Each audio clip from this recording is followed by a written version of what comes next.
Hi there, I hope you have a lovely day. Welcome or welcome back to my channel. My name is Jenna. So today I have a new project here starting on my channel, and this project is actually going on for quite some time, or 6 months already. And the backstory of this project is it's a Pan That Palette project, but build your own palette project. Pan, this was a theme submitted by Jessica Lee and Dana in the Fantastic Ladies Collab Facebook group for this year's Pan That Palette theme. It didn't win, but several people started to do this, and also Jessica is doing it on her channel, and I saw it and I commented I want to do it as well because um, as you might have seen on my channel, I'm working on a lot of different palettes, or try to incorporate a lot of palettes into my project pans, which I have not used, or which have been quite new actually, so that's why I think I also started Project Pen, because just to force myself to not only buy, but also to use the palette. So that helps me, of course. But on one hand, it's good to work on the palettes, but on the other hand, it's also like you still have, I have still a lot of a big mass of not mess mass may MASS, different eyeshadow single eyeshadows, as well as the Super Shock shadows from different companies that I have collected through my makeup journey. And I thought that's a topic for me, or it kind of, how can I say, tempts me to start this project. And yeah, so that's why I decided to join this, or to start this project. And I'm just going to show you which palettes I have picked. Maybe let me do it like this, so I don't want to show you the mirror, or else yeah, it's going to be difficult. So now I put my little, in my little palette here from Makeup Forever. It's just a magnetic palette. I put in 9 shadows. The origins to me of some of them are unknown. I don't remember when I bought them, what I did. I think I depotted some, of course. I remember those 3, of course, here, the big ones. Those are from the Jeffree Star Blue Blood palette, and that was the theme of last year. So I depotted them mostly, try to depot them, and put them into into this little guy, as well as another bigger magnetic palette. So that's the one for sure. This little guy, not sure from which palette it came, but I remember in the beginning I bought a lot of cheap palettes, and so the shape of it reminds me of the Urban Decay palettes, but I have not depotted my original Urban Decay palette, so this must be from one of the cheaper knockoffs palettes. So then I think these 4, if I'm not mistaken, they don't have, of course, names, but these are magnetic. Luckily enough, they are magnetics. I believe they are from Urban Decay, if I'm not mistaken. So those are 4 shimmery shades. And this little guy here, oops, is, now I have an eyeshadow on my finger. It doesn't say anything, so not sure where it came from, to be honest with you. So and I think, oh, this one is not magnetic, so it's kind of sliding up and down in the palette. Yeah, so I thought, put them into good use, so maybe I just swatch them just quickly. So the first one is just a plain, how to do this one, so it's just a plain simple shade. Maybe you can see it now. Yes, you can see it a little bit. So this is good for blending eyeshadows, etc., etc. So nothing special about this one. So the other one here, this little one, is, now you can see it.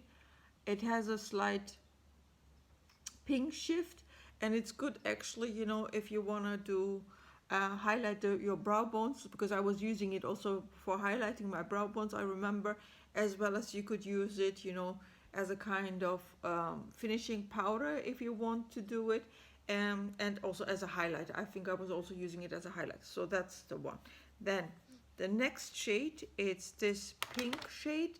Again, on my skin tone, it doesn't really show up that much. Maybe you can see it a little bit. So yeah, I have olive undertone, so this kind of really fading pale pink shades don't show up. So yeah, so that's why I can use them, for example, also as a face powder, or as a blending shade, for eyeshadows, etc., etc.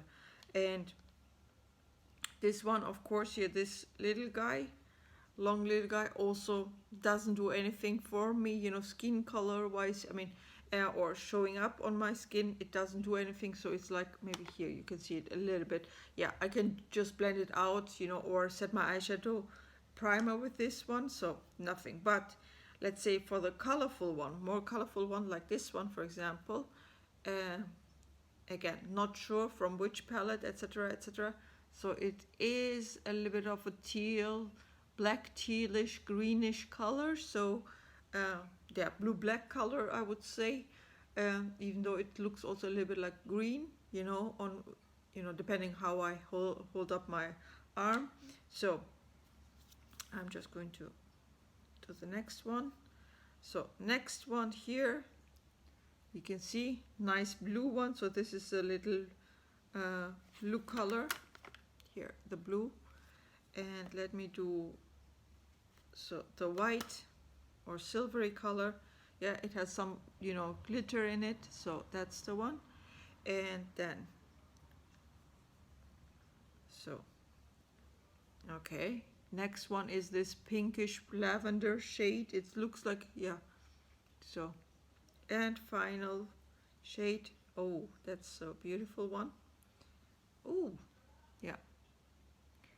So, okay, that's more like a green color, even though it looks now a little bit, yeah, multichrome, you know, bluish kind of.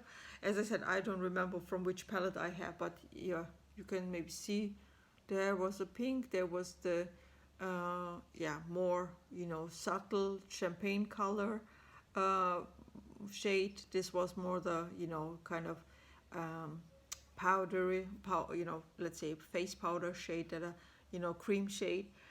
Yeah, black shade here. So just holding up the, you know, the palette. And yeah, so those are the shades that I would work on. And yeah, as it is, you know, Jessica said in her video, there is no end date anymore. In that sense, you know, we can jump in and jump out, I think, whenever we want to. So for me, the first goal would be definitely, of course, for the shades where I have pan, maybe make them bigger. And also, of course, work on this shade, you know, and also incorporate in my other project pans, you know, the colorful shades, because those pans are kind of small.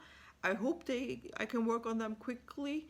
But I noticed, for example, as an example now, I have my Pan That palette, Urban Decay Shadow Box, and I said also it might be easy to pan shimmer shades, but then they take the most of the time, you know, the longest to really get pan.